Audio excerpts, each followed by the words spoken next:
একটি ধর্ম রয়েছে যে ধর্মের অনুসরণ করলে অনুসারীরা ইহকাল এবং পরকালে শান্তি পায় তথা জান্নাত পায়। সেই ধর্মটির নাম হচ্ছে ইসলাম।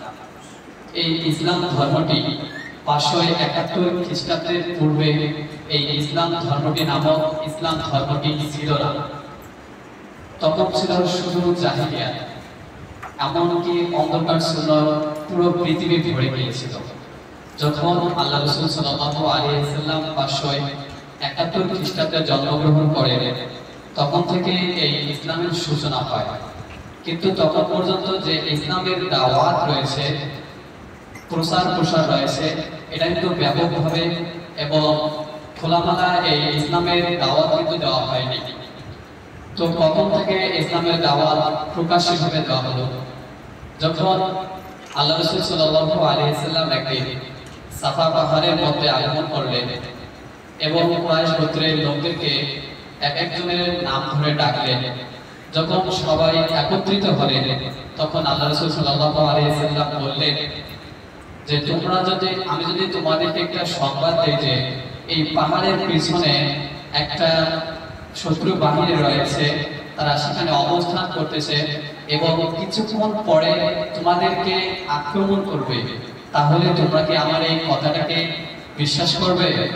তখন উপস্থিত সবাই এক বাক্যে বললেন, অবশ্যই, আপনার প্রতি আমাদের পরিপূর্ণ আস্থা এবং বিশ্বাস রয়েছে।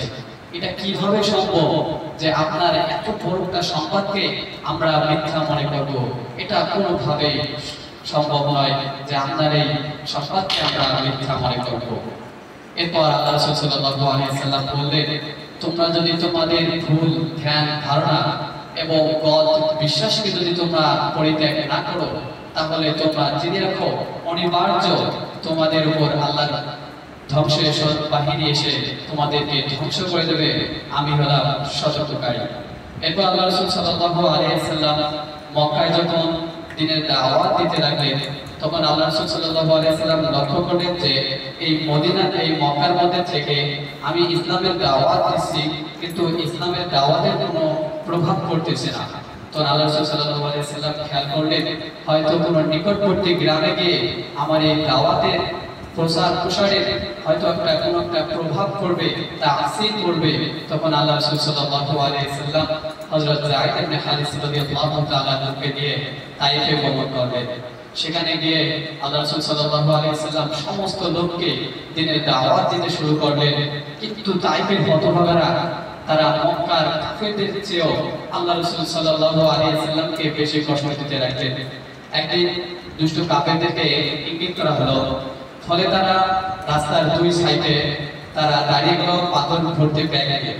যখন আল্লাহ রাসূল সাল্লাল্লাহু আলাইহি ওয়াসাল্লাম সেই রাস্তা দিয়ে অতিক্রম করতে যাচ্ছিলেন, তখন সেই কাফেররা আল্লাহ রাসূল সাল্লাল্লাহু আলাইহি ওয়াসাল্লামের পবিত্র শরীর মোবারকে পাথর নিক্ষেপ করতে শুরু করলো। এমনকি আল্লাহ রাসূল সাল্লাল্লাহু আলাইহি ওয়াসাল্লামের পবিত্র শরীর মোবারক রক্তে রঞ্জিত হয়ে গেল, পবিত্র জুতা মোবারক রক্তে ভরে গেল। এরপর আল্লাহ রাসূল সাল্লাল্লাহু আলাইহি ওয়াসাল্লাম এটা সহ্য করতে না পেরে আল্লাহ রাসূল সাল্লাল্লাহু আলাইহি ওয়াসাল্লাম জমিনের মধ্যে পড়ে গেল। আবার সেই দুষ্ট কাফেররা আল্লাহ রাসূল সাল্লাল্লাহু আলাইহি ওয়াসাল্লামের দুই বাহু ধরে দাঁড় করে দিলেন। আবার সেই একইভাবে সেই আল্লাহ রাসূল সাল্লাল্লাহু আলাইহি ওয়াসাল্লামকে নির্যাতন করতে শুরু করলেন। এরপর আল্লাহ রাসূল সাল্লাল্লাহু আলাইহি ওয়াসাল্লাম বাধা পেয়ে তায়েফ থেকে আগমন করলেন। যখন আল্লাহ রাসূল সাল্লাল্লাহু আলাইহি ওয়াসাল্লাম ফেরার সময় নাখলা নামক স্থানে অবস্থান করলেন এবং সেখানে ফজরের নামাজ আদায় করলেন, তখন জিনেরা আল্লাহ রাসূল সাল্লাল্লাহু আলাইহি ওয়াসাল্লামের ঐশী গ্রন্থ আল কোরআনের তিলাওয়াত শুনলেন এবং তারা ইসলামে পদার্পণ করলেন, ঈমান আনায়ন করলেন। এবং পাহাড়ের রক্ষণাবেক্ষণ ফেরেশতারা তারা আল্লাহ রাসূল সাল্লাল্লাহু আলাইহি ওয়াসাল্লামের নিকট আরজ করলো, হে আল্লাহ রাসূল সাল্লাল্লাহু আলাইহি ওয়াসাল্লাম, আপনি যদি আমাদেরকে আদেশ দেন, তাহলে আমরা সেই সমস্ত কাফিরদেরকে আমরা দুই পাহাড়ের মাঝে এনে চাপ দিয়ে আল্লাহ তাআলার আদেশে আমরা তাদেরকে ধ্বংস করে দেব। কিন্তু আল্লাহ রাসূল সাল্লাল্লাহু আলাইহি ওয়াসাল্লাম কি বলেছেন? আল্লাহ রাসূল সাল্লাল্লাহু আলাইহি ওয়াসাল্লাম বলেছেন, না তোমরা এটা কখনোই করো না। হয়তো তারা ঈমান আনেনি, হয়তো তারা ইসলামের মধ্যে পদার্পণ করেনি, কিন্তু তাদের বংশধরের মধ্যে কেউ কেউ একজন আসবে যে ইসলামের মধ্যে পদার্পণ করবে, যে ঈমান আনয়ন গ্রহণ করবে। আল্লাহ রাব্বুল আলামিন তাদেরকে অতি শীঘ্রই ইসলামে পদার্পণ করার তৌফিক দিয়েছেন এবং ঈমান আনয়ন গ্রহণ করার তৌফিক দিয়েছেন। প্রিয় শিক্ষার্থী বন্ধুগণ, আসুন আমরা আল্লাহ রাসূল সাল্লাল্লাহু আলাইহি ওয়াসাল্লামের মতো পুরো পৃথিবীর মধ্যে আমরা ইসলামের বাণীকে ছড়িয়ে ছিটিয়ে দেই, এই পুরো পৃথিবীকে ইসলামের আলোয় আলোকিত করে দেই। রাসূলের আদর্শে আমরা পুরো পৃথিবীকে পুরো পৃথিবীর মানুষকে রাসূল সাল্লাল্লাহু আলাইহি ওয়াসাল্লামের আদর্শে আদর্শিত করতে চাই। রাসূল সাল্লাল্লাহু আলাইহি ওয়াসাল্লামের পুরো পৃথিবীর মানুষকে রঙে রাঙিত করতে চাই। আমরা রাসূল সাল্লাল্লাহু আলাইহি ওয়াসাল্লামের মতো ত্যাগী হতে চাই। আমরা রাসূল সাল্লাল্লাহু আলাইহি ওয়াসাল্লামের মতো বিনয়ী হতে চাই। আমরা রাসূল সাল্লাল্লাহু আলাইহি ওয়াসাল্লামের মতো পুরো পৃথিবীতে ইসলামের বাণী দিয়ে আনাচে কানাচে ইসলামের প্রতিটি সেক্টরে রাসূল সাল্লাল্লাহু আলাইহি ওয়াসাল্লামের মতো দাওয়াত দেব ইনশাআল্লাহ। আল্লাহ রাব্বুল আলামিন আমাদেরকে এই দ্বীনের দাওয়াত পৃথিবীর আনাচে কানাচে পৌঁছে দেওয়ার তৌফিক দান করুন। সকলে আমিন। প্রিয় শিক্ষার্থী